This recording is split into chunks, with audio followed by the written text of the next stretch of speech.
You didn't follow that? Well, I don't know. I don't know what your parallel is. I followed that reasoning. Okay. Well, let's not stop with art festivals. Let's talk about George's multi-billion-dollar handout to farmers for the next 10 years. $19 billion ladled out to America's farmers. This is just dressed-up theft, and it's unconscionable. Welfare payments, unconscionable. Doesn't matter whether it's done for a purportedly good reason. The fact is somebody's property is being taken without their permission and given to somebody else.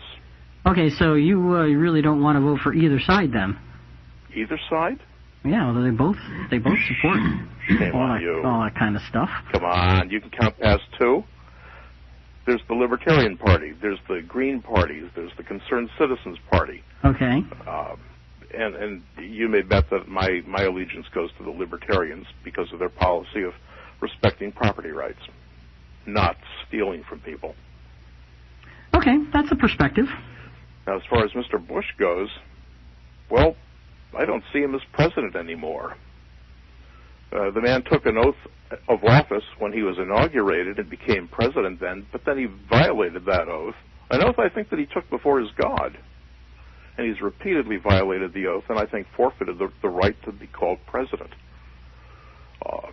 He took an oath to preserve and protect the Constitution, which says that people who are arrested get an attorney. They get to be informed of the nature of the charges against them. These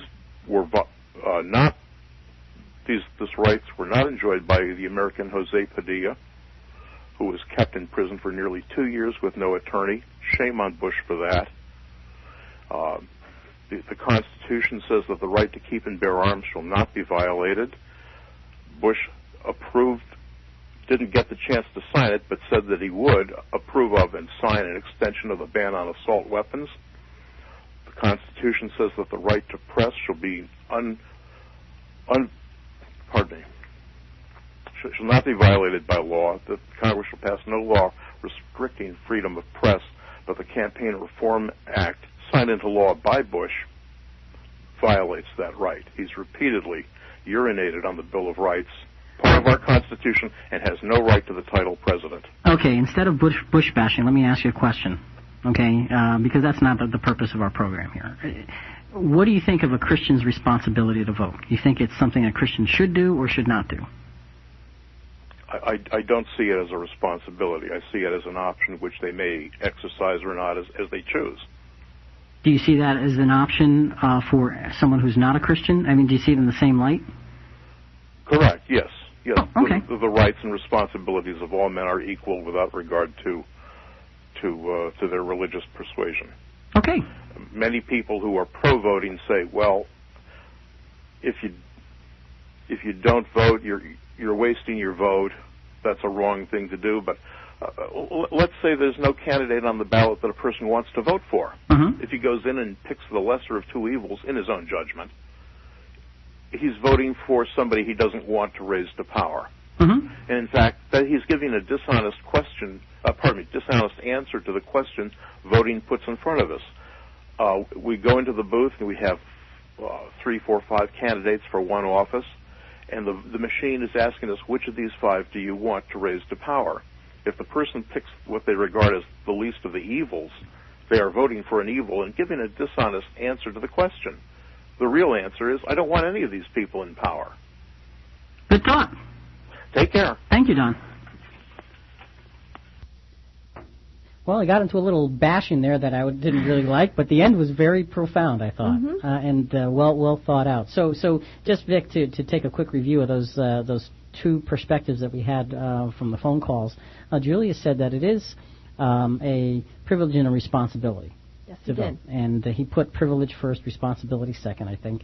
And he said that there is a difference in what Jesus would and could do versus what we would and could do.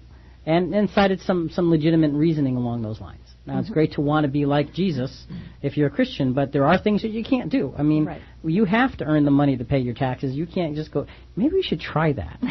Go fishing. Yeah, go fishing. See what happens. Good thing Sean's not here. Yeah. But so there's a difference from Julius's perspective. There's a difference between what Jesus would and could do versus what we would and should do.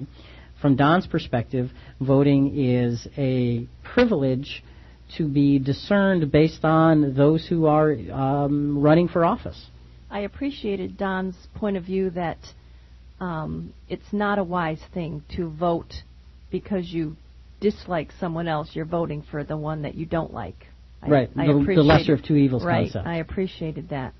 So, and again, that could make a very strong political statement if people look at the options in front of them and say, you know what, there's no good option, and en masse stay away from the voting privilege, then they could be making a very, very strong statement as to we need stronger, better, more directed leadership.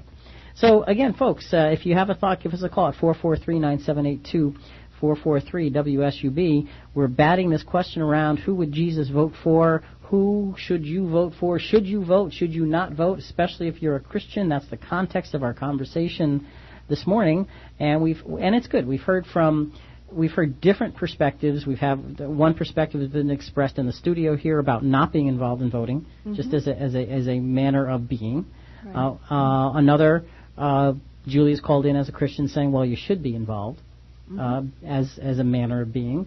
And we just want to collect the perspectives and take a look at them from a scriptural standpoint. Vic, let's just real quickly lay out some groundwork, some background for Jesus' day. Because, first of all, the day he lived in was way different than the day we live in terms of political involvement and things like that. Right. So politics in the first century. The politics of Rome during Jesus' day was simple and to the point. Whatever Caesar said was law, and that law was rubber-stamped by the Senate, and woe be unto anyone who expressed a different opinion. All who dissented were killed or imprisoned. That's pretty straightforward. Yeah, I'd say so. My way or the dungeon. Yeah, right.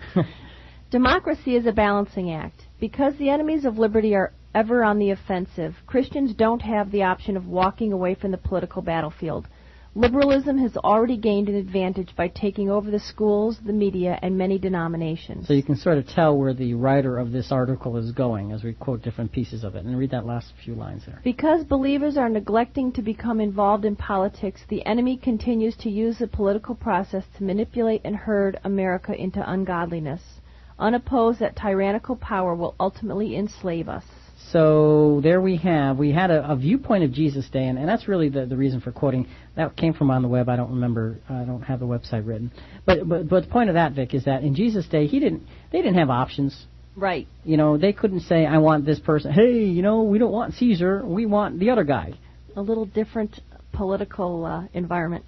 So today we do have options. Today we live in a country, specifically here in the United States, where we have the freedom to choose through an electoral process who will lead this country.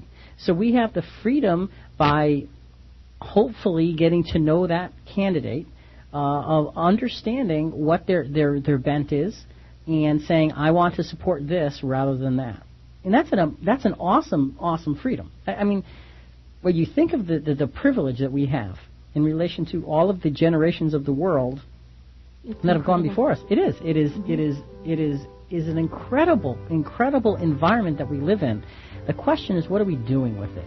Are we taking it seriously? And again, if you're a Christian who believes you should not vote, taking it seriously means one thing. If you're a Christian who believes you should vote, taking it seriously means another thing. In the second hour, we're going to spend a lot of time first looking at Jesus' perspective on involvement, then looking at a Christian perspective entirely from the Scriptures. So stay with us. This is just beginning to unfold. For Vicki and Rick, this is Christian Questions. Who would Jesus vote for? We'll be back in the second hour, but till then, think about it.